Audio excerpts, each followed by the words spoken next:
Hello, hello, hello. Welcome to episode 53 of I Just Got My Kid to Sleep. I'm Michael Palisak. I'm in the studio for 53. We'll see where it goes from here. This is Dr. Teeth. Hi.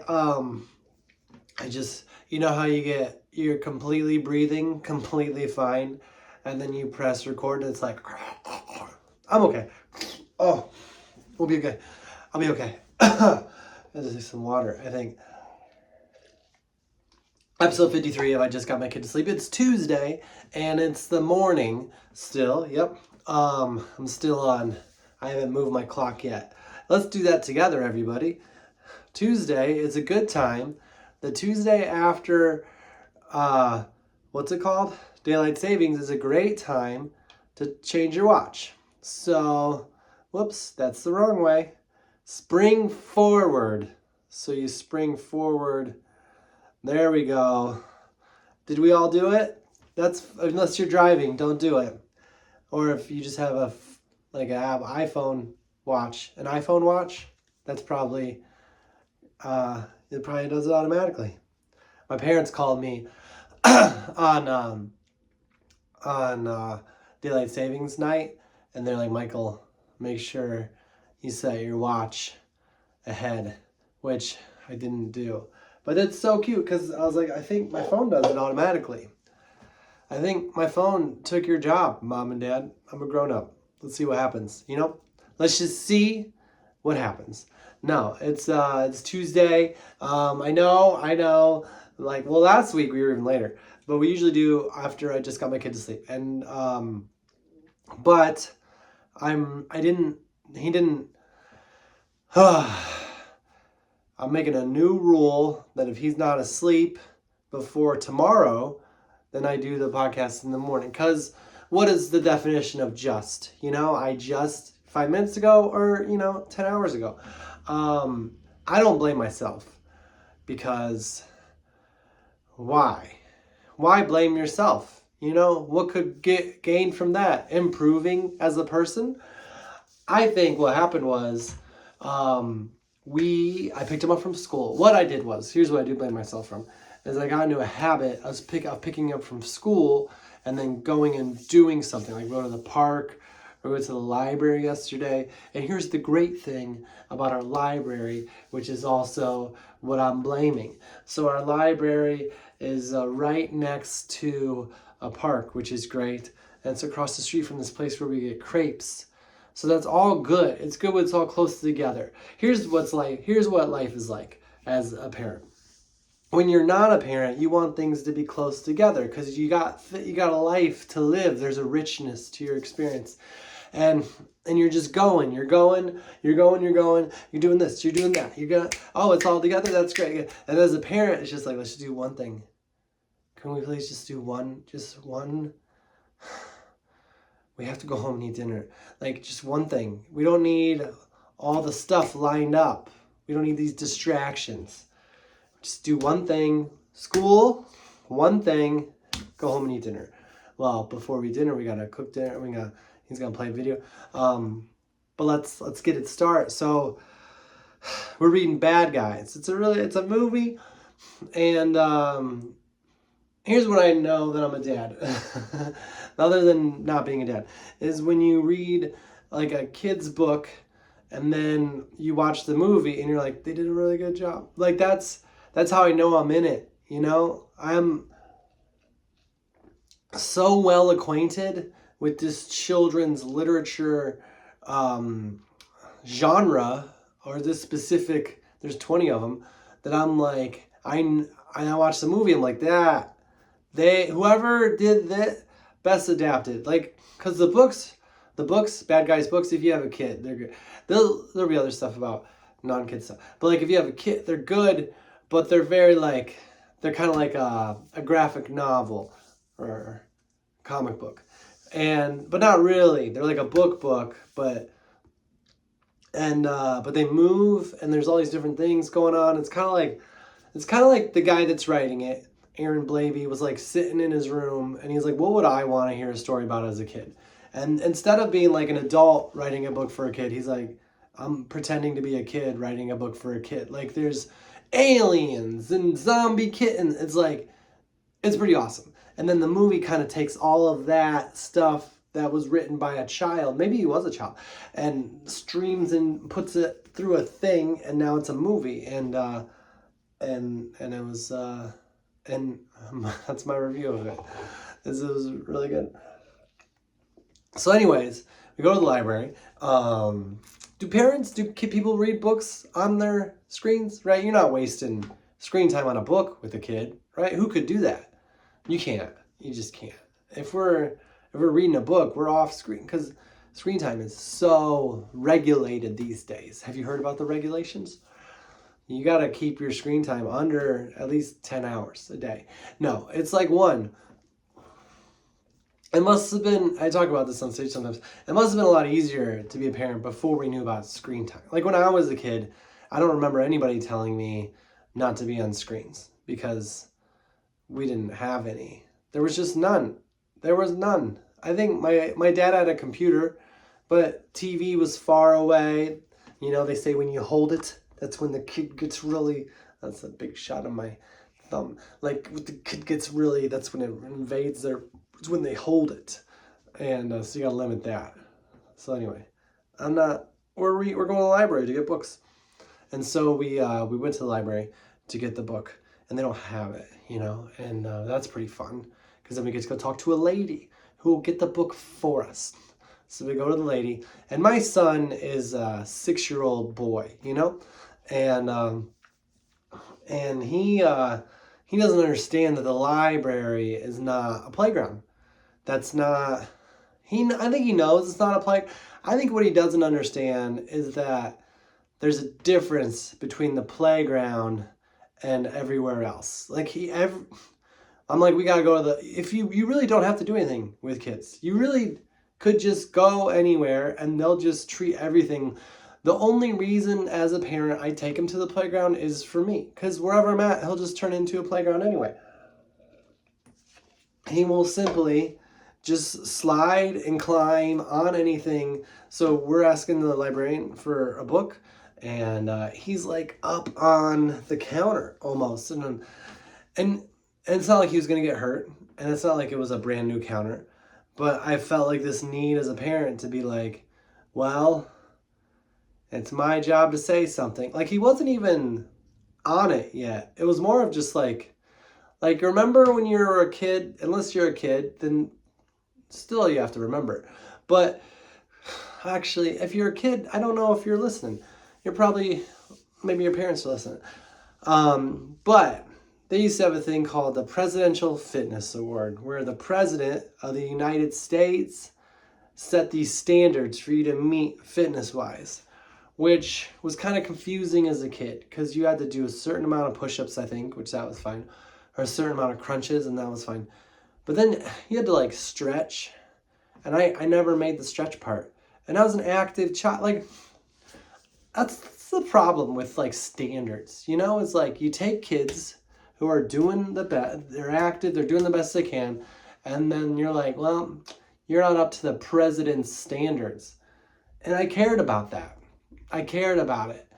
But then you look at the president, and they're never in like super duper shape, you know? They're never like the one you're like, well, and you're like, he's the one that's making my standards? That person? You know, maybe there were some fit ones. Obama he played basketball. He's in shape. Maybe some of them ran. I just remember Clinton would go to McDonald's. Anyway, it's a busy job. How do you have time to work out? How do you have time to regulate my working out? But anyway, the girls didn't have to do real pull. That was the other thing. You had to do pull-ups. No pull-ups ever in your life as a child. Never once did anybody ever ask you to do pull. There's like a bar in the gym, in the recess area, in the playground area, but you didn't do pull-ups. You just kind of like put your legs on the top and then flipped over. I think it was called like a cherry bomb. Is that what it was called? And then there was the one kid that didn't catch himself with his hands, and then they had to lower it so people wouldn't die. I love that in a dark way as a parent, which I should say this first. we don't, I don't know if you can see, we don't have a, so last week when I recorded it, I didn't like the sound from the microphone, and I used the sound from the phone. So I just gave away that secret. I have my other one that goes like this, but then I feel like I gotta like stay where I am. You know? You ever watch videos of podcasts? If you're watching this, you do right now. And people are like, I just feel like you gotta stay right here. You gotta stay. Or you gotta move the mic with you. But we're just trying. If you can't hear anything, comment in a written letter. So I just didn't want to stay right here, you know, and just be like, so I'm a dad, because I'm a dad, but I don't have to keep anybody, I don't even have to do this in my back. I think we might, if I maintain this, listen, we'll try to keep doing it after he goes to sleep. I just got my kid to sleep. Maybe the podcast should be like, I just am about to get my kid to sleep, and he's finally playing quietly. Now that I tell him it was time to go to bed, so I have an hour to myself. That's the time. That's really the only time you have to yourself as a parent.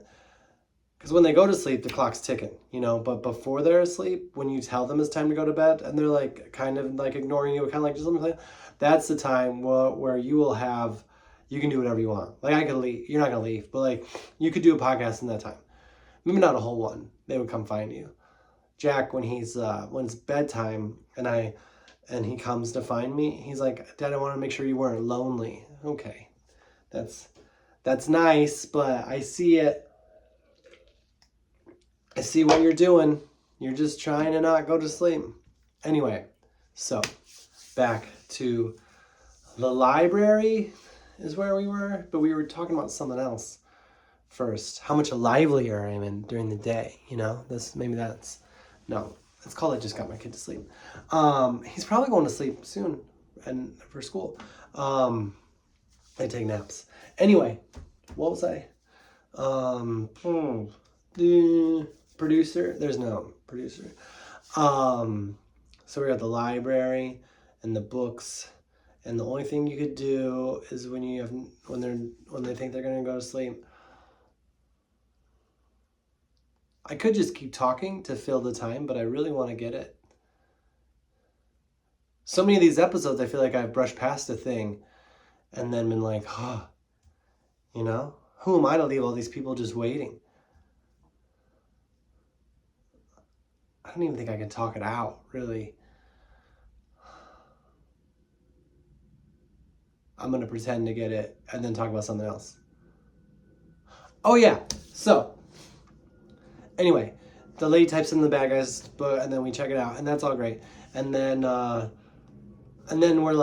we go to get a crepe, which I think is dinner, because a crepe is a meal, right, Jerry? Soup is a meal. That's a Seinfeld episode, where the character gives Jerry a suit, and he's like, well, I'll just take me out for dinner.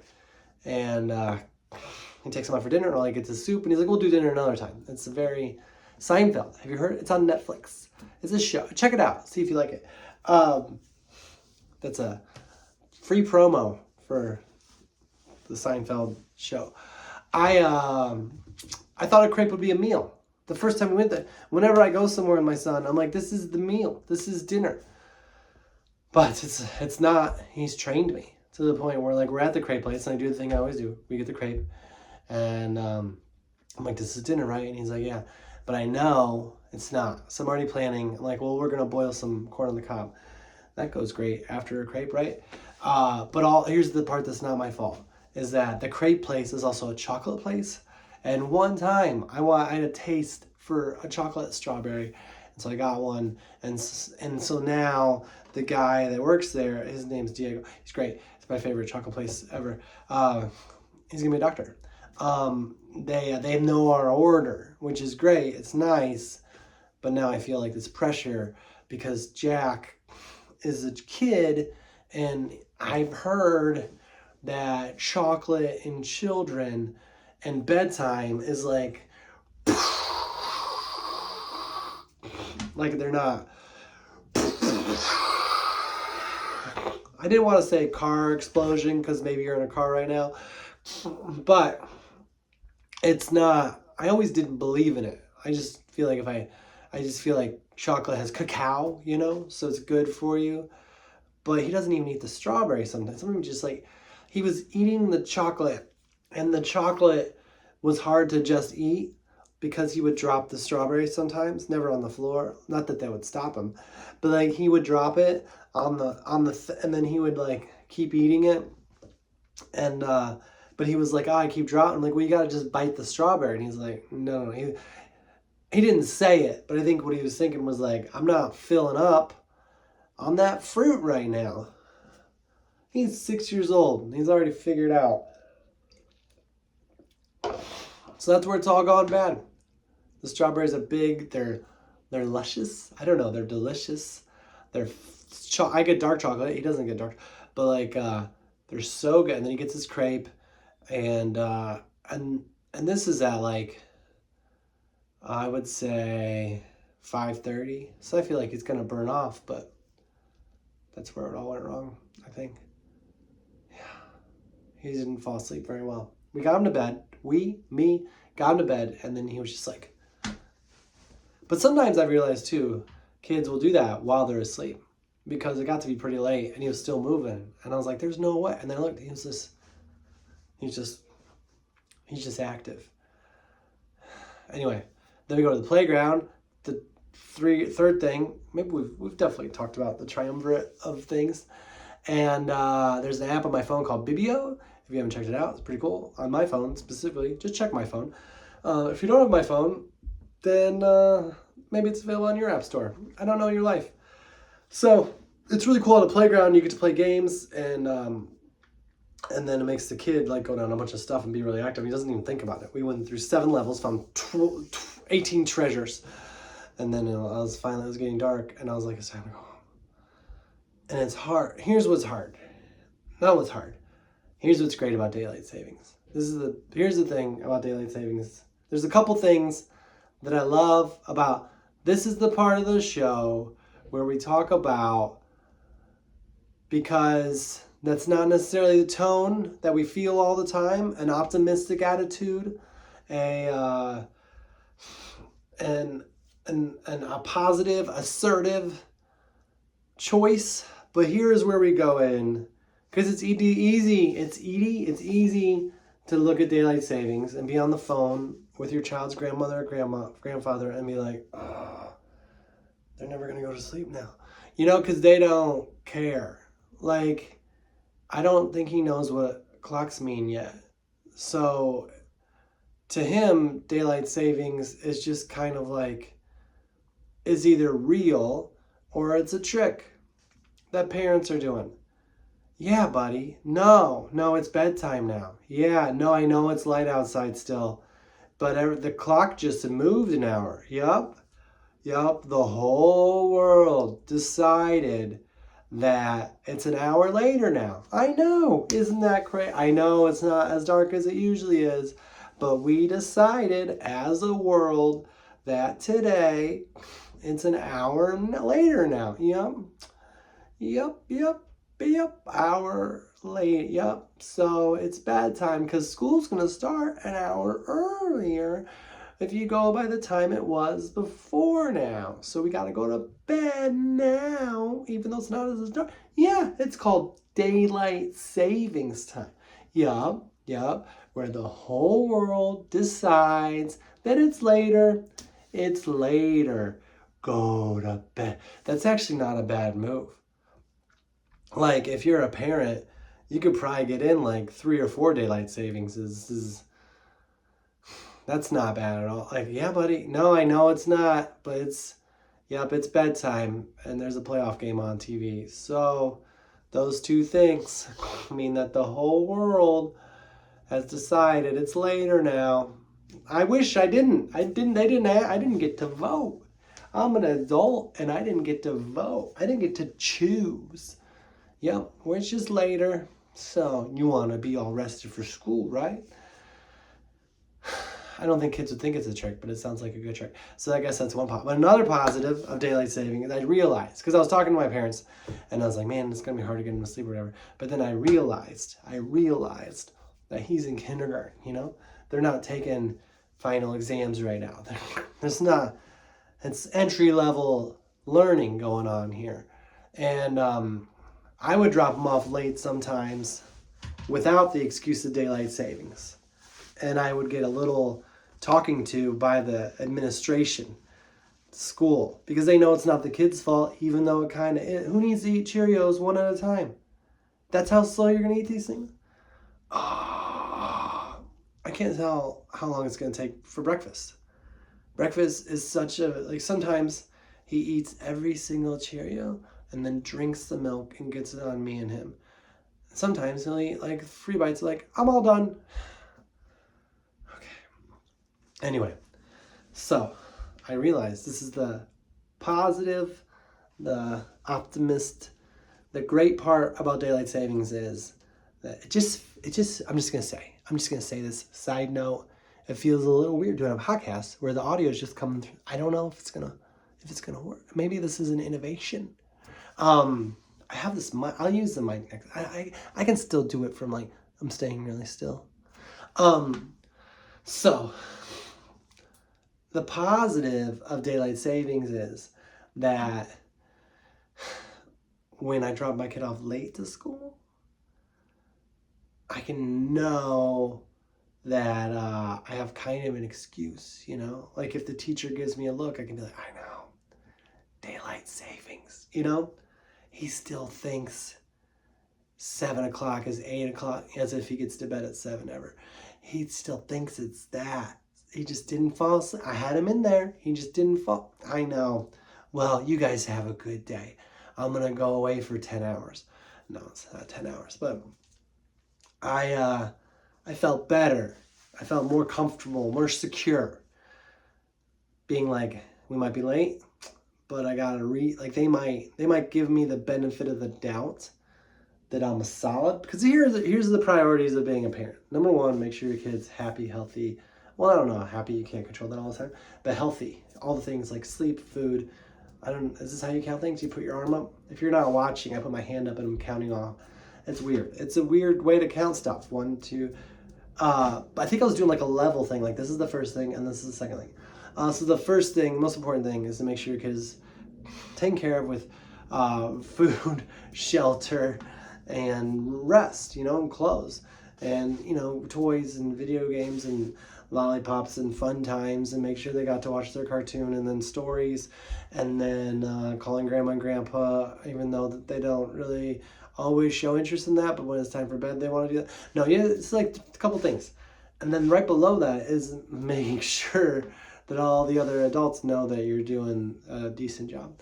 So I was like, all right, if we're late for school, then we kind of have an excuse. I feel like for at least, I don't know, daylight savings is on a Sunday. I feel like you got at least like 2 months to adjust.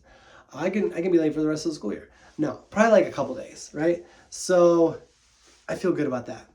And so we're a little late, you know, maybe 35 minutes. And we're pulling up, and I just expect to see other parents pulling up for the drop-off that late. And we were the latest. We were the latest group. There wasn't anybody else there. Maybe they came later. But we were the only people that were like, daylight savings, I don't believe in it. So that's one positive that I guess didn't stay positive. But I still feel good, because I feel like if someone approaches me, I can be like, yeah, he doesn't. You can lead a horse to water, right? You can't make him go to sleep. There was another positive to daylight savings that I forgot. Oh, I remember. So the other positive to daylight savings is that no matter what time I get him to sleep, sometimes there's like a guilt, you know? I feel guilt sometimes. You know how you feel? You feel bad. I feel that feeling of fear and sadness and anger all mixed up into one guilt. Like, whatever time it is on the clock, I can look at that, subtract an hour, and be like, well, really, it's only 12:30 in the morning, you know? Not that late. But like, whatever time you can be like, actually, if this were last week, he'd be in bed earlier than he ever was. He'd be not in bed, but asleep. He'd be asleep at 7:30, 8:30 at night. What? And I can do that for like 6 months. And then when it comes to like turning the clocks back, then it's like, oh, it's nighttime. So I think we covered that.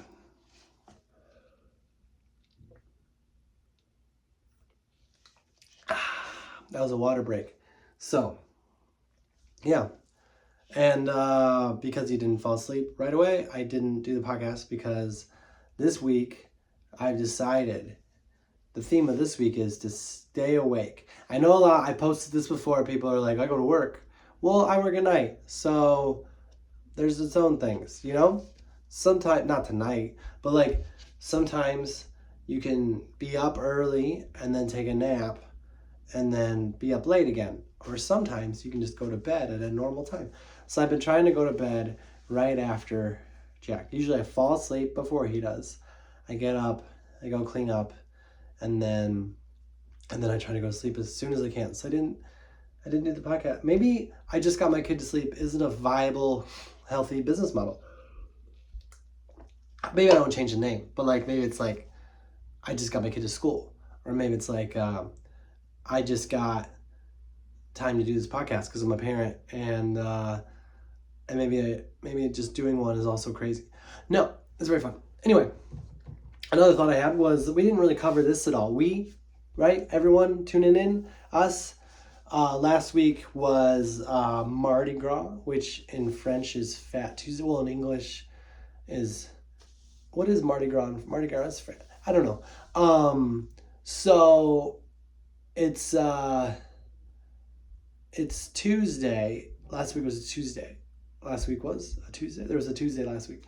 And then Wednesday was Lent, and you give up a thing, right? And here's something I was thinking about recently, because there's all this like health news, right? There's all this like, this is what you're supposed to do. This is what's healthy. Eat this. Don't eat this. And I started to question myself. Like when you go and when you're Catholic, you give up stuff. Maybe other religions too.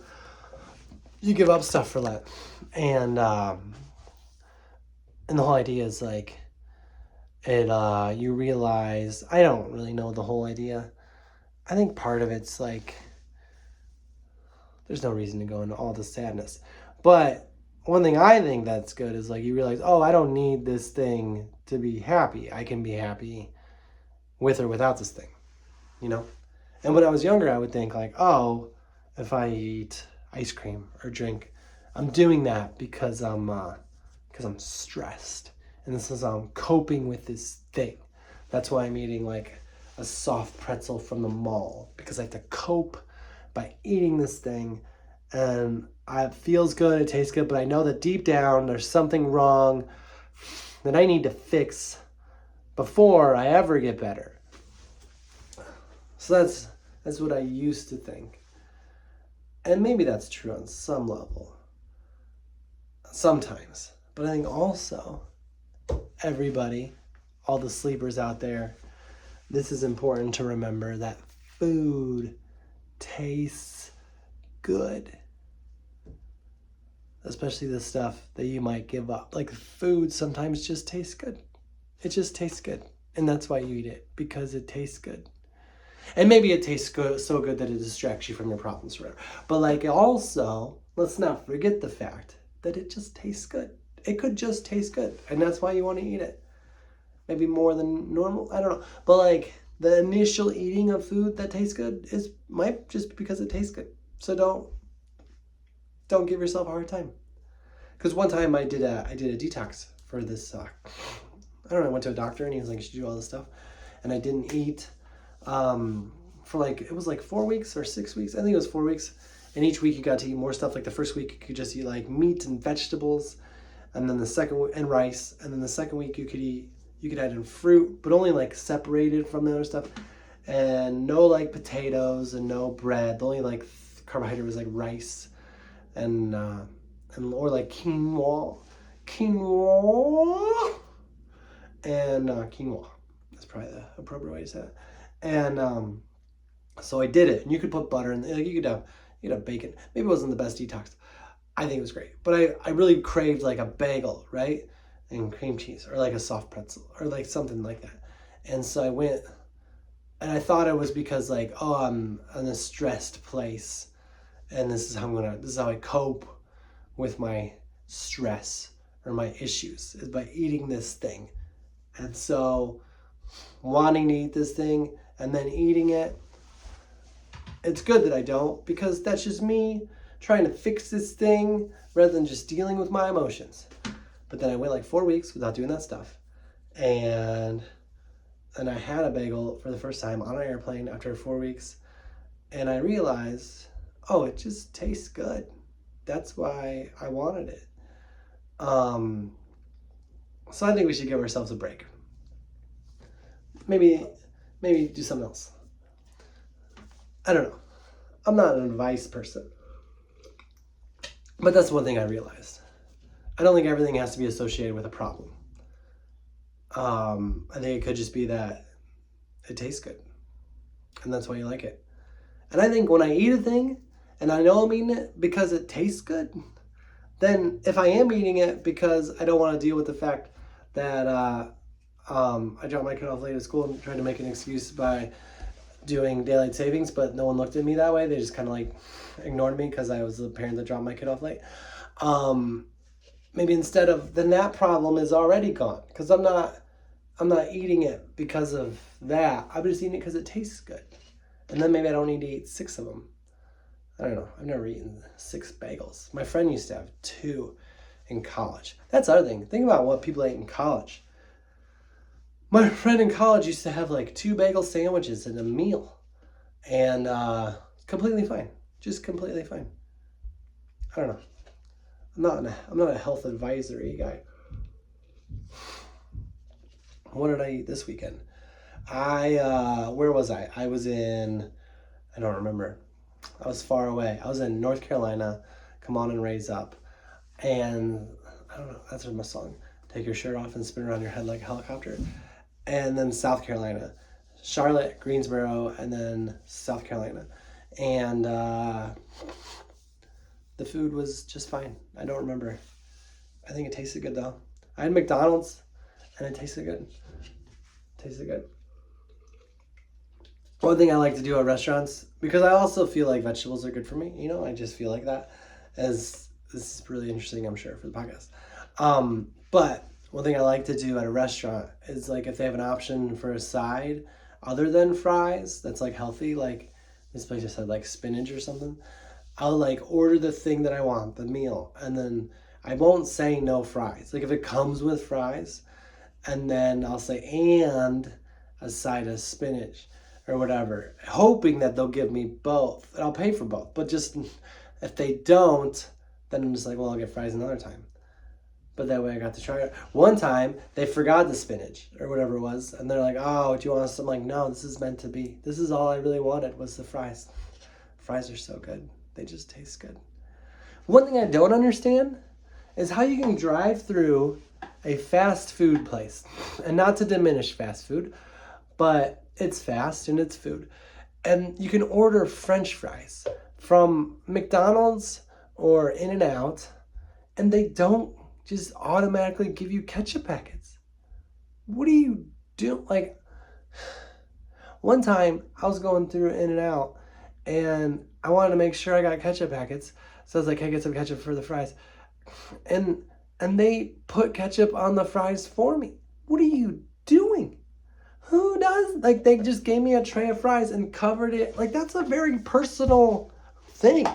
You don't know how I like my ketchup In-N-Out. They like put, and it's not even how I like to do a dip. I'm a dip. Put it all in one corner, so one gets too soggy, but I'll still eat that one, because you just gotta suck it up sometimes, Sometimes you gotta eat the fry with a little too much ketchup, because where's the ketchup gonna go? That's okay. I can deal with that. I don't need it last. I don't want to ruin my memory of fries as the one with way too much ketchup on it.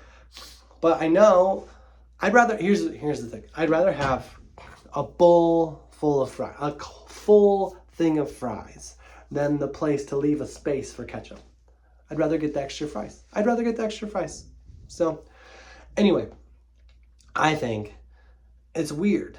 So they just put it like and it wasn't the way I liked it. It was like all over, kind of even. I just want to dip it. I want to get the ketchup on my mouth and my tongue where the ketchup is most best sensed, and then the fry, and then eat the rest of the fry. What kind of memo's going out there? Like, hey, everybody, we can't just be giving away ketchup packets. I feel like there's a memo like that. Is there a shortage? Are we running low on tomatoes? What is happening? I just don't like asking people for stuff, you know? So when I order French fries, I just want them to put it in there. And I don't think it's crazy. I don't think it's asking anyone to... Like, if I was in a relationship with a fast food restaurant, right? Say I'm dating a whole restaurant, right? We met on Hinge. I liked the way their fries looked. They had a good personality. A little joke in the bio.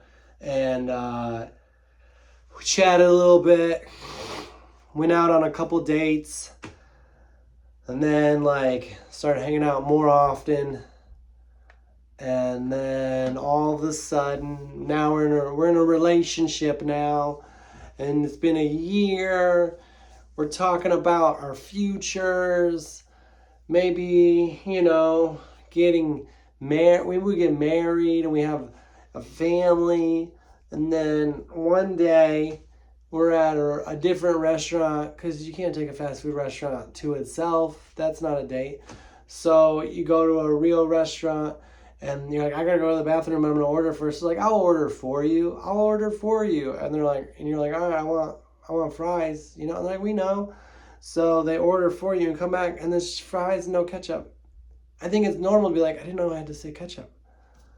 Like, we as a people have been eating ketchup with our fries what's wrong with me? Why do people look at me and be like, he's good? Like, here's the thing.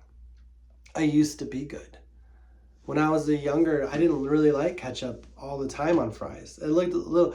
I would do one fry in, one fry out, just so I wouldn't get hooked, you know? But then there became a point in my adult life where it just made me forget of all my problems. And I just started doing ketchup every fry. Like a dip every fry. Maybe 2 dips, but not spread all over. That's disgusting. What is this, salad dressing? So now I'm in. And now you're not just going to put the ketchup in there. Now I got to order my meal and be like, that all? Can you also throw some ketchup in there? Like, that's how fast I feel like I have to say it. You know, it's fast food. We got to get this going. Oven number 3 with Coke, and because it helped save me from when I got food stuck one time. That's an old episode. If you didn't get that reference, totally get it. Maybe a lot of new listeners out there from Carolina. Come on and raise up. And so now I got to be like, can I get and a hot apple pie and a 5-fish sundae and some ketchup packets and some ketchup packets and some ketchup packets. I would like that to change. That's something I would like to change. I would like to order a meal. You know what I want? This might be too much to ask. It might be. This could be a big request. It might have to go through circles and circles of managers and supervisors and approvers of funds. I would like the bag of fast food to automatically throw in a handful of ketchup packets. They need them anyway. Even if they don't get fries, throw in a handful. Seal them into the bag.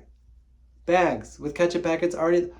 Make a bag out of ketchup packets. The whole bag's of ketchup. That might be kind of gross. Listen, you're going to come up with ideas that are gross when you're trying to be an innovator, okay? I don't know. I usually don't have to ask for napkins. If I get a drink, they usually put a lid on it. How? I could drink a drink without a lid, right? Can we agree with that? Who's going to protest that? Maybe you can't drive with it, but I could. But if I want ketchup on my French fries, and I paid money for those French fries, I don't know. Michael.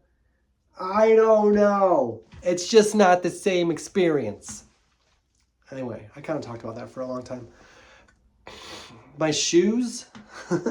This week, I'm in Escondido, California. By the way, tell me where. And I really like the food, and that's it. Always had good food. The comedy club is called Grand Comedy Club, and it used to be in a pizza place, and now it's not. It's a new location, brand new location, opening weekend, Escondido. It's near San Diego, and I'll be there Friday and Saturday for 2 shows each night. And then we're not done. This isn't the end of the podcast. I like to do a natural progression into the ad. So then it feels like the podcast exists on its own and isn't serving some sort of self-serving tour. No. And then next week I'm in Lexington, Kentucky, Friday, Saturday. 2 shows. Great. Back-to-back weeks. Just Friday, Saturday. What? I get to go home next week. This is the natural part of it. I get to go home to Chicago. See my parents. I'm very excited. I made it a goal this year. I saw an Instagram reel about it. Those things are changing my life. About how, like, if you figure it out, like, how many more, it's sad, but I don't know if it's sad, but it's like, how much longer do you have with your certain family members, right? My parents, right? You don't know, 20 years, 30, I don't know, but I want to try to see them every month. So I'm flying into Chicago because it's a long flight anyways from like LA to Lexington, and like you're up really early. So I'm just going to drop my son at school on Thursday. I'm flying to Chicago and see my parents, and we will stream probably Only Murders in the Building, even though they've already seen it, but they want to watch it with a youthful I know I'm a millennial, but it still counts because I get some references that they don't get. They had started watching Only Murders without me, and then I started watching some of the season with them, and season 4, and I was pointing out stuff, and like, I think they might just be being nice. Also, we might watch Shrinking. It's only one night, so how much time? My friend Matt Knutson is in Shrinking, season 1, episode 9, and I've heard it's really good. But anyway, they also have really good pizza in that town, and I'm excited to get to go home and then fly to Lexington at Comedy Off-Broadway Friday and Saturday next week. And then the next week I'll be in Charlotte and Virginia Beach with Kathleen Madigan. That's a secret appearance. It's only, it is advertised on the website. But it's not on their website because, I'm just the opener. But I do my stand-up for about 25 minutes, so that's great. And then you can see Kathleen, who's, she's working on her special, will be recorded soon. And one of the best out there. And then I go to Michigan State for college. I'm getting my undergrad in ketchup manufacturing studies. No, I'm doing a show at Michigan State, which I think it's sold out because of the kids. But if anybody lives in the area and they would like to come to my show in Michigan State, send me a message. I get 4 comps. I just held up 3 fingers. I get 4. And I have family in the area, but they just saw me. How do you feel about that? I don't know. You might not be a comedian. But if someone just saw you do your show, but you're coming back like a month later, I feel like if I tell them about it, they might feel like they have to go. And then I might see it in their eyes, even though we're just talking on the phone. Like, I can feel it in their eyes that, like, they're like, we just saw it, You ever see that? They're still your family members. They still love you. They're still your friends. But it's like, it'd be like if you went to McDonald's for French fries for lunch, and then your friend's like, we're going there for dinner. You'd be like, I like you, but I just had it, So, I don't know. Right now I have 4. And I don't even know if I saw those. But if you want to go there. And then on the weekend, I'll be in Youngstown, Ohio. And if you thought I was going to be in Michigan on the weekend, that wasn't us. That was a different me that's advertised on their website. It's me, but they didn't book me. But they will later, I'm sure. So, but Youngstown, Ohio, Friday and Saturday after that. And then after that, it's like Stamford, New York. Or Stamford, Connecticut. Not Stamford, New York. And, this is a memory thing. Oh, Boonton, New Jersey. 2 shows. They wanted to combine into one, but I believe in Boonton. I believe Boonton can bring it. And then Portsmouth, New Hampshire. So that was That was a organic way into that.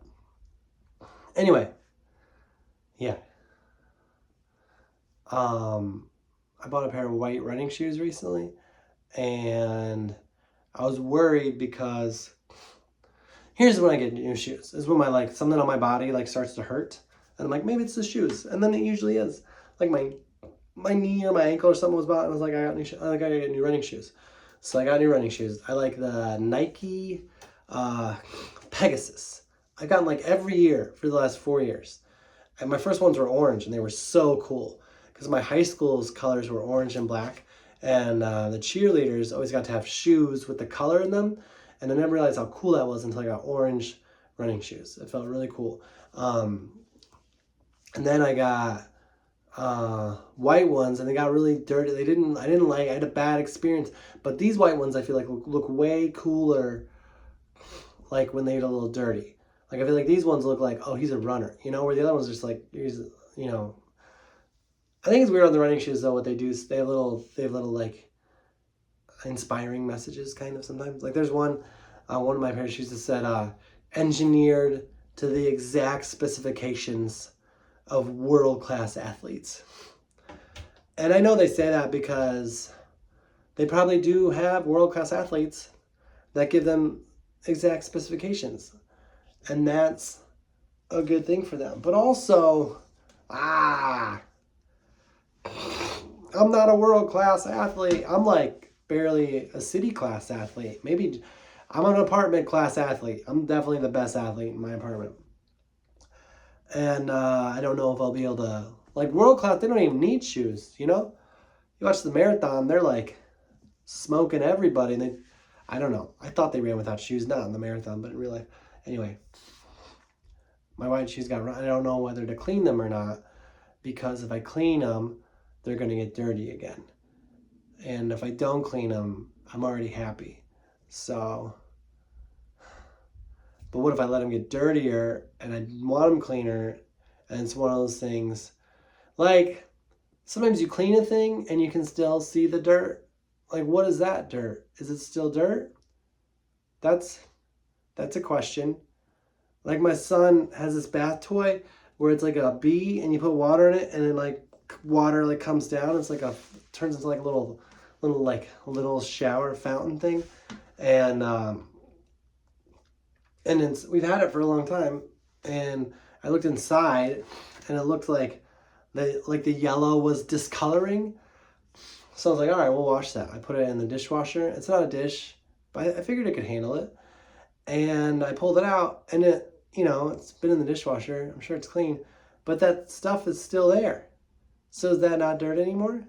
Is that just clean dirt? Where are the answers? So many questions. But yeah, I never thought that I'll get white shoes again, because I didn't want that to happen. I didn't want them to get dirty and then to feel embarrassed about my lack of cleanliness. But it hasn't happened yet. So if you're thinking about white shoes, think about that too, because it might be just fine. You got to live your life. You got to go where you're going to go your own way. You got to go there and see, but I'm okay with it so far. I'll keep you updated on the shoes. I'll probably bring them next time. They're just in the other room, but I'll show you, and then maybe we could have a little vote on whether or not I need to do something about it. Because there's a lot of options apparently on Facebook. I'm getting these ads now, and I'm sure I'm going to get more about how you can clean your tennis shoes, which I don't play tennis, but you clean your running shoes. And there's these little things that look like a scrubber that you'd wash your car with, but it's that's on the inside, and then you put them in there and throw them in the washing machine, but then you dry them? I don't know, because I don't want them to shrink. Are they dry clean only? Anyway, here's what I'm thinking, is that maybe I should edit my list of ideas before I go into the podcast, because maybe it's not worth talking about. No, I think that what I learned about white shoes is that I like the way the white shoes look when they're kind of dirty more than like the orange ones or the yellow ones that I have, because I feel like when a color gets dirty, it just feels like all hope is lost if you can actually see the dirt. But like when like the white one gets dirty, you're like, oh, he just lives, you know? He lives life. That was gonna get dirty. He bought shoes knowing full well that they could get dirty. And he went that way anyway. He followed that path. What an adventurer he is. What a life he must live, you know? He might have been in a hypothetical relationship with a fast food restaurant earlier today in his podcast. You don't know. I fly a lot, regardless of all the stuff.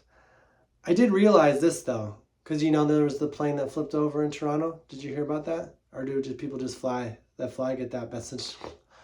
I get a newspaper every day right now, and I'm considering not getting it, but I do like it that I get the news that anybody gets. It's not just like, oh, Michael likes to hear about airplanes. But there was an airplane that like flipped over, and I think everybody was fine. It was just like, it just like slid a little bit, just did a little roly poly, and but everyone was upside down, and they had to come out, which now when I fly and they say make sure that seatbelt, I make sure my seatbelt is snug. I've just noticed that about myself. Because there used to be a thing of like, why do you even need a seatbelt, you know? Why? If you're going to crash, it's over, you know? But, because I want to, if we flip upside down, I don't want to just land on my head. That's what I'll be able to say. If you're ever flying with someone, one time I was flying with a friend, and I'm very pro rules, you know, so especially safety. And she was like, you don't need a seatbelt. What are you gonna do? This now I can be like, well, what if the plane flips over? You just gonna fall on your head? No. What I'm gonna do is I'm gonna have it on snug, so I'm hanging there, so I can put one arm down, right, and then one arm, and then I think I'd put both arms down and wiggle my way out of the belt. That's how and then I would go to safety, and I would go get help for the people that did have their seatbelts on. I'm glad everyone was okay, but I wonder if there was like, everybody was like belted in, getting on slowly, and then there was like one person that like flew up in the plane, and they're like, see, that's why we wear seatbelts. Everyone was fine. I should Google that. I don't know my computer. This is all. All right. That's it. That's almost it. Oh yeah, there's one thing. Yesterday, I went to the store after I dropped my son off, and I love being out in the morning because you get to hear people talk to themselves. Like, this lady was pushing a cart out of Target, and she almost dropped her drink, and she's just like, oh my gosh, I almost dropped my drink.